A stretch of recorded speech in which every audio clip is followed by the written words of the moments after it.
Hi everyone, welcome back. We've got a brand new story to share with you, so let's begin. My name is Raphael, and for 8 years I thought I had the perfect marriage. Quinn and I met in college, got married right after graduation, and built what I believed was a solid life together. We both had good jobs, a nice house in the suburbs, and what seemed like a future full of possibilities. I worked in an established real estate company, and Quinn was an accountant at a mid-sized firm downtown. The beginning of our marriage was smooth. Quinn would text me during the day, send me funny pictures, and remember little things I mentioned. She was really invested in our relationship and seemed like the kind of wife who genuinely cared about making our marriage work. We had our share of small problems like any couple, but nothing that felt serious. One thing that created friction for us was her unexpected mood swings that sometimes lasted for a few days, and in those days she would be distant, but she'd always bounce back. She'd blame it on work stress, or say she was just tired. I'd try to cheer her up, take her out to dinner, or suggest a weekend getaway. I'd do all that with the hope that it would fix whatever was bothering her. The thing about being betrayed by someone you trust completely is that you don't see it coming. There were probably signs I missed, but when you believe someone loves you the way you love them, you don't look for evidence that they're lying to you every day. Quinn's work had always been demanding, especially during tax season or when they had big audits. She'd come home exhausted, complaining about her boss or difficult clients. I'd listen and try to be supportive. When she started working later more often, I figured it was just a busy period that would pass. The late nights became more frequent over a few months. Quinn would text me around 5 p.m., saying she'd be stuck at the office until 8 or 9. Then it became 10 or 11. Sometimes she wouldn't get home until after midnight, looking tired and giving all the excuses in the world for the delay. Quinn was still affectionate with me, still made plans for us to do things together on weekends. She still said she loved me every day and seemed to mean it. My job in real estate could be unpredictable. Sometimes I'd have to stay late to finish a campaign or meet with clients who could only do evening calls. But I also had flexibility that let me leave early sometimes, especially if I closed more deals. I'd usually text Quinn to let her know when I was heading home, and she'd do the same for me. One Thursday in March, I'd been following up on a deal for most of the week, staying late to follow the paperwork and meeting up with the developers to get things in order. That Thursday morning, my boss told me the client had to reschedule our Friday meeting, which meant I suddenly had a free afternoon. I finished up the communication with some other leads I was in talks with and realized I could leave the office early. I called Quinn to let her know I was heading home early. She sounded surprised. There was a pause before her next response. I asked how her day was going, the way I always did. She told me she was crazy busy. She said she probably wouldn't be home until 9 or 10 that night. I offered to pick up dinner so she wouldn't have to worry about cooking when she got home. She said that would be great, but she sounded distracted. She told me she really had to go because she was on a clock and needed to get her numbers finished. I told her I loved her, and she told me she loved me back. After I hung up, I sat in my car for a minute, feeling weird about the conversation. Quinn seemed like she couldn't wait to get off the phone. I went home that afternoon and had a nice, relaxing shower. I responded to some of my work emails from the day before, but as it got dark outside, I decided to do something romantic to cheer her up. There was a coffee shop a few blocks from Quinn's office that made these amazing cinnamon rolls she loved. I thought I would surprise her by bringing her favorite coffee and a pastry to help her get through her long evening at work. I got to the coffee shop and it was busy as usual, but I didn't mind waiting. The barista put everything in a nice bag and I drove toward Quinn's office building, feeling good about surprising her. Quinn worked on the 15th floor of a downtown office building. I'd been there plenty of times to pick her up for lunch. The receptionist always remembered me and would call up to Quinn's department to let her know I was there. But when I walked into the lobby that afternoon, she looked confused to see me. She greeted me and asked if I was there to see Quinn. I told her I'd brought Quinn some coffee and a snack because I knew she was having a busy day. The receptionist's expression got even more confused. She told me that Quinn had left hours ago, saying she was having really bad cramps and needed to go home sick. That was in the afternoon. I felt like the floor had dropped out from under me. I asked if she was sure Quinn had left that afternoon. The receptionist confirmed that yes, Quinn had looked really uncomfortable and said she was going straight home to rest. I stood there holding Quinn's coffee, trying to process what the receptionist had just told me. Quinn had left work 6 hours ago, but earlier, she told me she was busy with work and wouldn't be home until late. I walked back to my car on shaky legs, my mind racing. There had to be an explanation, but even as I tried to think of reasonable explanations, I knew something was wrong. Quinn would have told me if she'd left work sick. She would have called me, asked me to bring her soup or medicine, or just to come home and take care of her. I sat in my car in the parking garage. I needed to think clearly. I decided to call Quinn and see what she'd say. I needed to test whether she'd stick to the story about being busy at work, or if she'd tell me the truth about leaving early. I called her number, trying to keep my voice normal. She answered after 3 rings. I told her I was wondering about that recipe for the chicken thing she'd made last week because I was thinking about trying to make it for her that night. It was a dumb excuse for calling, but I needed to hear what she'd say about where she was. She asked which chicken recipe I meant. I said the one with the herbs that she'd gotten from that cooking website. She said she'd send me the link later, then told me she and Karen were locked in a conference room trying to get audit reports finished, and her boss was breathing down their necks. Karen was Quinn's coworker, someone she'd mentioned before. The story sounded believable, except I knew it was completely false. I told her that it sounded stressful and to take care of herself. She hung up quickly, and I sat there holding my phone, feeling sick. Quinn had just lied directly to my face about where she was and what she was doing. She wasn't at work. She'd left hours ago, telling her receptionist she was going home sick, but she just told me she was locked in a conference room working late. My first thought was to drive home, but something told me that wasn't the answer I was going to find. Then I remembered something that might help me figure out where Quinn really was. Over a year ago, we'd connected our phones through the Find My app. It started because Quinn had a habit of misplacing her phone around the house, and I'd lose mine in my car or at the gym. We thought it would be convenient to be able to locate each other's phones if they went missing. I'd never used the app to check on Quinn's location, and I'd never had a reason not to trust her. But sitting in that parking garage, holding coffee that was getting cold, I knew I needed to know where my wife really was. I opened the Find My app on my phone. The app loaded, showing my location in the downtown parking garage. Then it showed Quinn's phone location, and my heart sank. She wasn't at her office. She wasn't at home. According to the app, Quinn was at a hotel about 20 minutes away in a part of town that had no connection to her work or anywhere she'd have a reason to be. I stared at the little dot on the map that represented my wife's location, and I felt something inside me break. There was no innocent explanation for this. Quinn had lied about being at work while she was at a hotel. I could have called her again to confront her and demand an explanation. But something stopped me. I don't know what it was, but I realized that confronting Quinn right now would be a mistake. She'd have time to come up with a story to turn things around on me, to make me feel like I was wrong for not trusting her. Instead, I decided to get proof of what was happening. If Quinn was cheating on me, I needed evidence that she couldn't deny or explain away. I drove towards the hotel where the app said she was located. It was a nice place, the kind of hotel that business travelers used. The parking lot was big enough that I could drive around without being obvious about what I was doing. It took me about 10 minutes of searching before I spotted Quinn's car. It was parked toward the back of the lot, away from the main entrance. I parked a few spots away and took out my phone. I took several photos of Quinn's car, making sure to get the license plate clearly visible. Then I took a short video showing the vehicle, the license plate, and the hotel in the background. As I captured all these, I was lost in thought. After 8 years of marriage, my wife was cheating on me with some guy I had never seen before.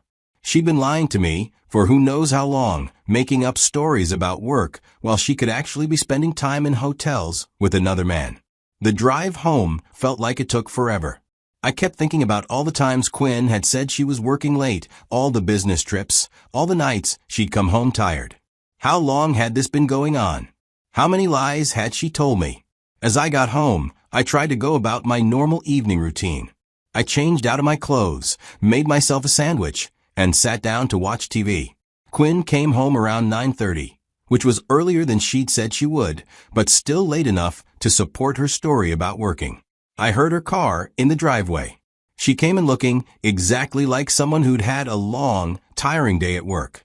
Her makeup was a little smudged, her clothes were wrinkled, and she had that expression she always wore when she'd been dealing with difficult clients. But I knew it was all fake. The tired expression, the work clothes, and the story she was about to tell me about her horrible day at the office. All of it was carefully constructed to hide what she'd really been doing. She asked how my day was.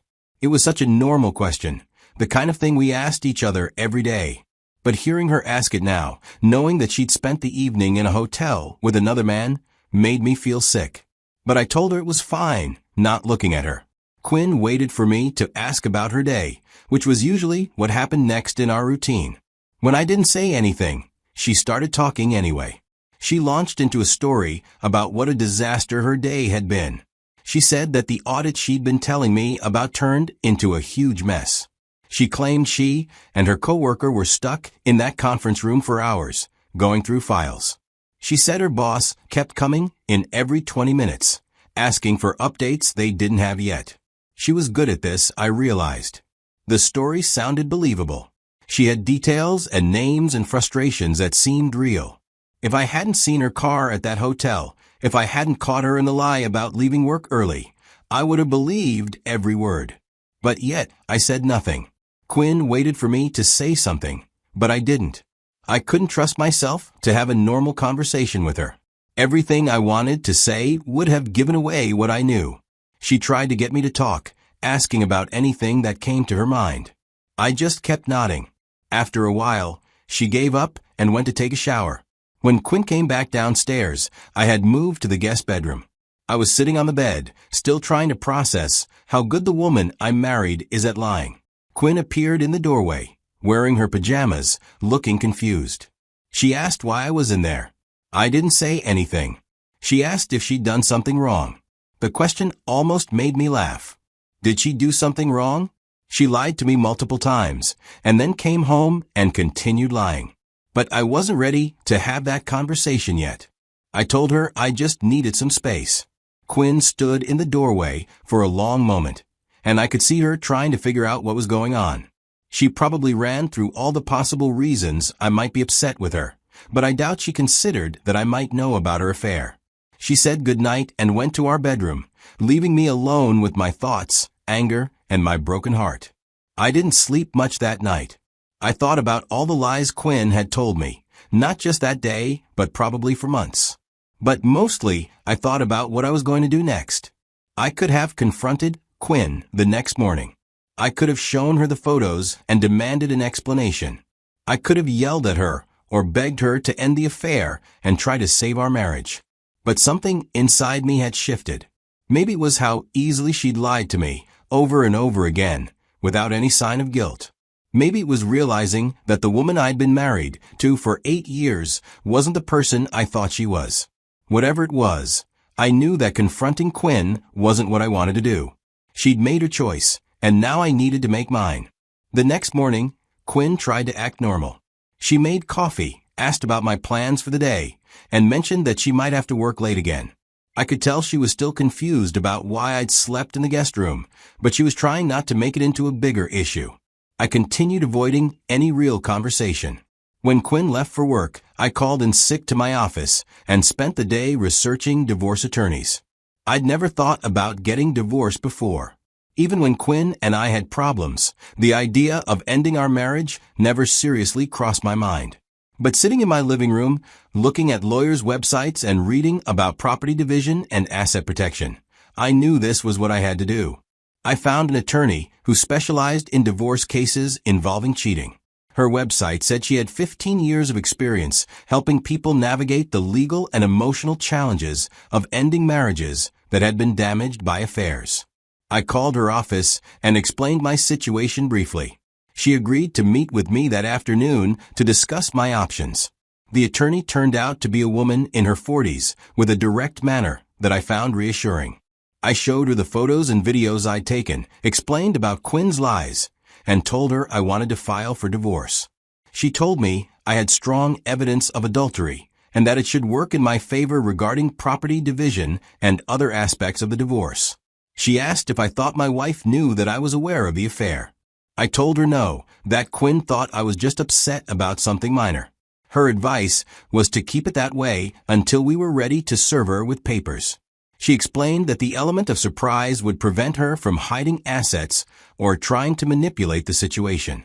Over the next 2 weeks, I worked with the attorney to prepare divorce papers while maintaining the pretense of normal life with Quinn.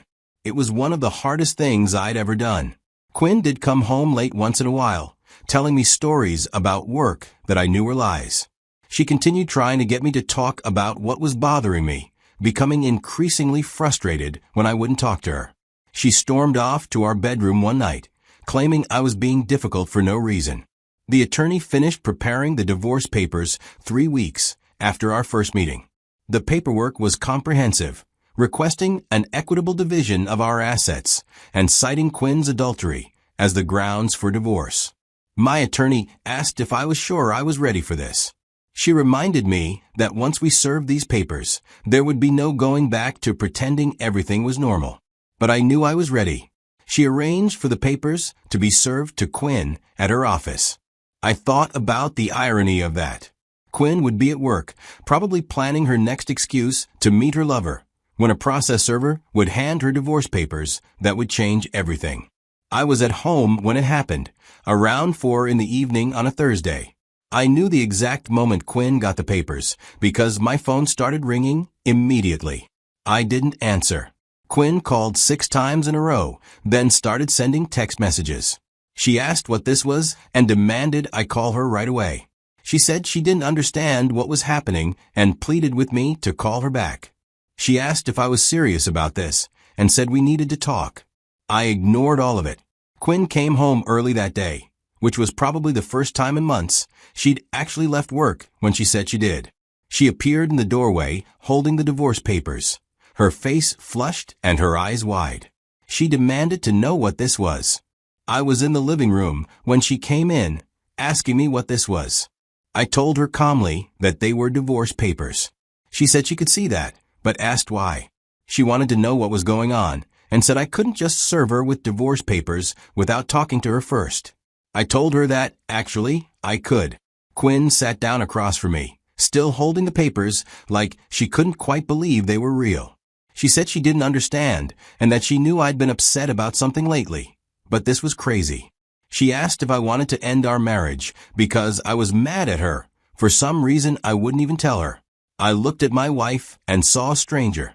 This woman, who was sitting in my living room, acting confused and hurt, had been betraying me for months.